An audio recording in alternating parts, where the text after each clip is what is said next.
What's up, guys? Welcome to my weekly Wednesday live. This is going to be the last weekly Wednesday live in this format for a little while. I'm going to go on vacation next week, and then I'm going to be launching a program, which I'll talk about more at the end. So hopefully you guys find this information helpful. Today I want to talk to you about how to train hard and get great results at a bare bones gym. So what do I mean by a bare bones gym? Now, I work at FFC, which is a big commercial gym that has tons of equipment. We just did a remodel and put in turf and sleds. We have like 6 power racks. More than that, we've got dumbbells, bumper plates, barbells. So we have basically all the equipment that most people would ever need. But unfortunately, a lot of people don't have access to a gym like that. A lot of people, whether out of cost, a gym like mine is a little bit expensive to belong to, or convenience, maybe it's the only gym that's close to your house, or you find yourself on the road in a hotel gym, which would be another example of this, but they have to belong to a gym like Planet Fitness.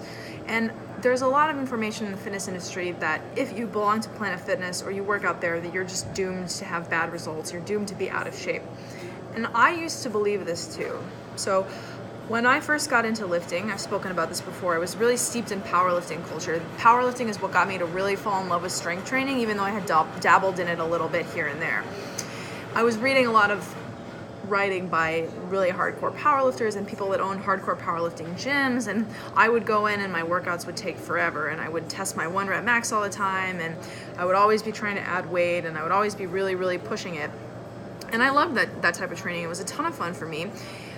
But unfortunately, I developed this attitude that if you weren't training like that, then you were wasting your time and you weren't getting good results. This is, of course, totally untrue. So as I've worked in the fitness industry longer, I've began to understand that there's a lot of different goals that people have. People have a lot of different circumstances. So it's totally fine if you're not training like that. And it's totally fine if you work out at a gym that's not conducive to that. But there's not a lot of good information out there about how to modify your workouts if you are limited in that way. So that's what I want to talk to you about today. And I can speak from personal experience here as well, because my boyfriend is a Planet Fitness member. So when we started dating years ago, I still used to make fun of Planet Fitness, people that worked out there, which I'm a little embarrassed about now. But I started going with him to the gym, and so I've worked with him, someone who worked out there for a long time, to figure out how to modify his workouts to make them more challenging with the limited equipment that he had available. And I've also seen sort of what type of equipment and what type of space there is at different Planet Fitness gyms. So hopefully this will be helpful if you work out there, or you work out at another commercial gym that's smaller, or you work out in hotel gyms. All of this is applicable. So first of all, you have to get a little bit creative with the equipment that you have. So I'm going to talk a little bit later about what to do when you need more weight, but there just isn't more weight to add. But first of all, I encourage you to expand your repertoire of exercises that you can perform with the equipment that you have on hand. So what do I mean by that? So let's say you know that you like to do barbell squats, but you don't have any barbells at your gym. So how do you do squats that are challenging? You figure out how to squat with the equipment at hand. So you could do a dumbbell goblet squat.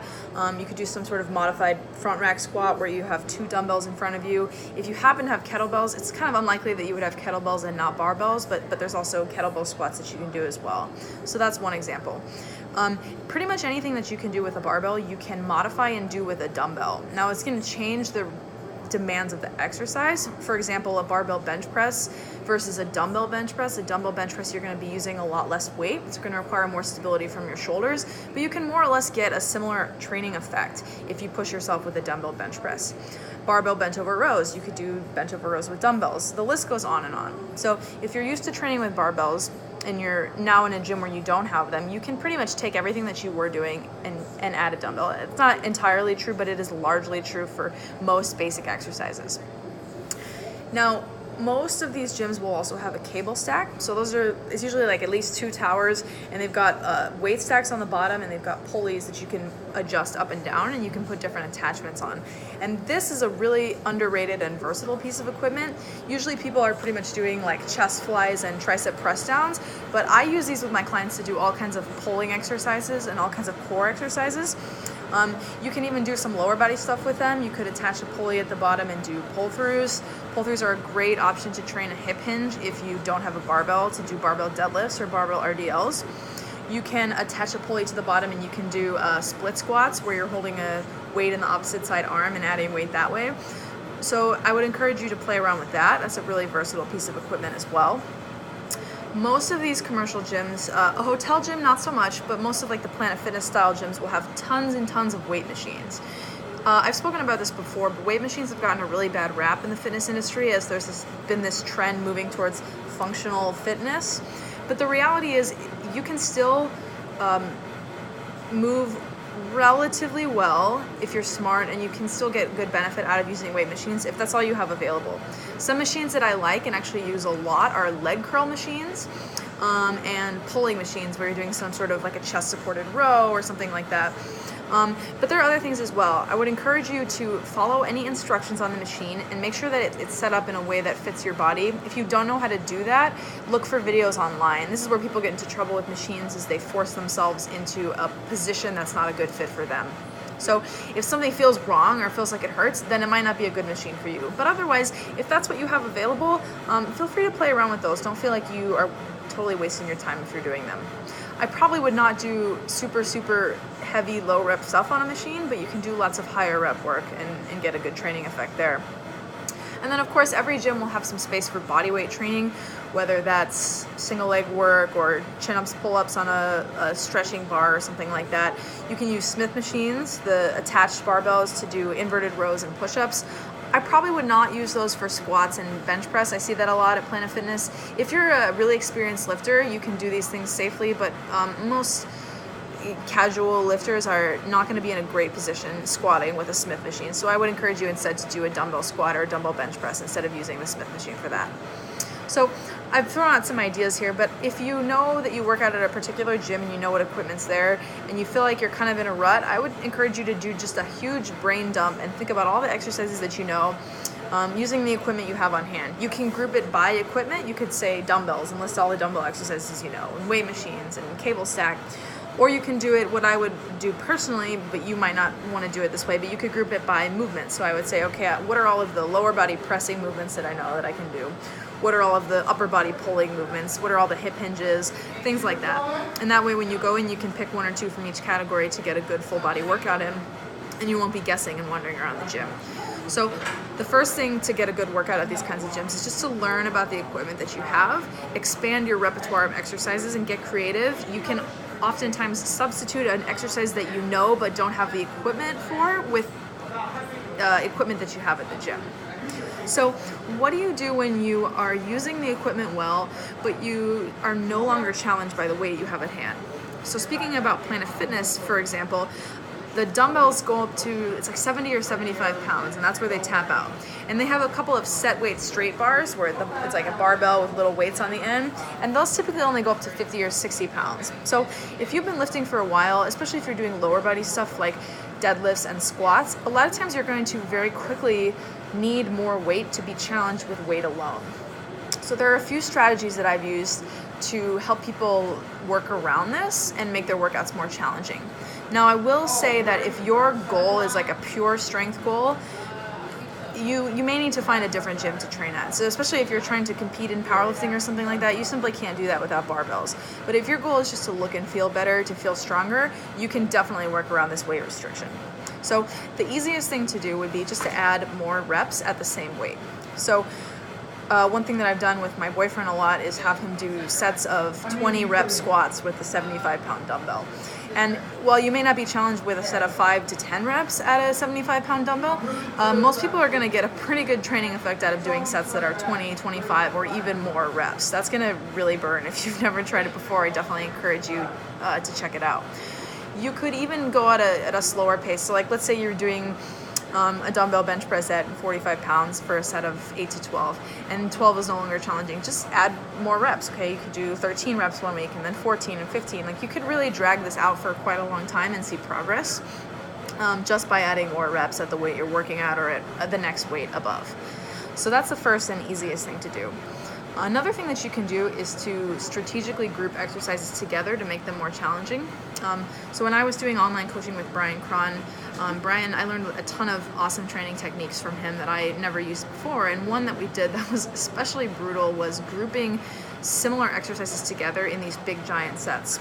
So I had a lower body workout, for example, where we did squats, and we did barbell squats, but you could do this with a goblet squat. We did squats, and then we did lunges for more reps, and then we did like a leg extension or a leg press for even more reps, and that was one set. Now, the amount of weight that I could do for a squat by itself, without paired with anything else, or even paired with an upper body, would be significantly more than the amount of weight that I could do in this giant set with all these other things that are exhausting the same muscles. So if you're limited in weight, you could do that. Another one that we did that would work well at like a Planet Fitness was we would do dumbbell RDLs for lower reps, and then we would do cable pull-throughs for a little bit higher reps, and then we would do a 45-degree back extension with like a hamstring glute focus where you're bending at the hips and not at your waist for more reps. And again, the weight that I could use for a standalone pull-through or a standalone RDL would be significantly more than what I could do in that set. So that's a good way, assuming that you can safely perform all those exercises, to make stuff more challenging. Some other techniques that I've used would be different tools to increase basically the length of a set. So this is beyond just adding reps at the same weight. You can get a little bit more creative. So one technique that I've used are rest pause sets, sometimes called cluster sets. And this is where you would do, let's say you're trying to do like 20 reps of something. Maybe you would do 10 reps, and then you would pause for 20, 30 seconds, put the weights down, take a few deep breaths, and then you would do another 5 reps, and then you would pause again, and then you would do 3, pause 2. So you're basically pushing to your limit, resting a little bit, pushing a little bit more, the same weight, resting until you get to the number of reps, or you could go until you're maybe a couple reps short of failure or something like that. So that's one strategy. Another strategy that's similar would be to do a drop set. So a drop set would be each drop you would be decreasing the weight that you would use. So again, you could do this for a set number of reps, or you could do this somewhat close to failure. I would not train super close to failure unless you're a pretty competent lifter, but you could do, let's say, 10 reps of squats and then pause, and then grab one weight down and do another 10 reps, pause, another weight down, another 10 reps. And you could do quite a few drops in a row and really push yourself past what you would normally be able to do. Another technique that I have been using recently are 1.5 reps and ratchet sets. So a 1.5 rep would be, for example, if you're doing a squat, you're going to stand at the top, you're going to squat all the way down, come up halfway, go all the way back down, and then go all the way up. And that would be 1 rep. So now you're increasing the time of each rep, which is going to make it more challenging. A ratchet set is another extension of this where you're doing more steps. So let's say, same squat example, you'd go all the way down, and then maybe you'd go a fourth of the way up, and then down, halfway up, down, a third of the way up, down, all the way up. As you can imagine, that's gonna hurt a little bit in a good way. So that's just a really easy way to make a single rep significantly more challenging. So those are some ideas of strategies you can use if you run out of weight. If you're looking for more and you Google intensity techniques, there's a lot on the internet. I did a video about this as well, but anything where you're dragging out the length of the set or finding a way to do a little bit more than you could do for just a straight set is another great way to challenge yourself.